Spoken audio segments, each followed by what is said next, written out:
दादूमा bureau chief Shahzad Chandio जी रिपोर्ट मुताबिक़ Employees federation of Pakistan IFP ILO International Labour Organization ऐं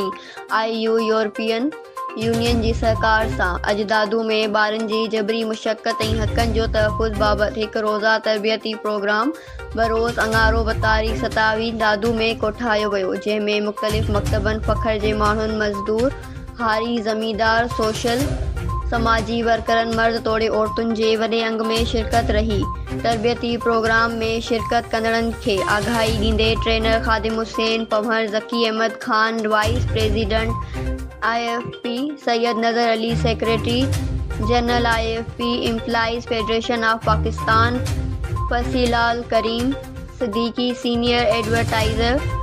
मौला बख्श प्रोग्राम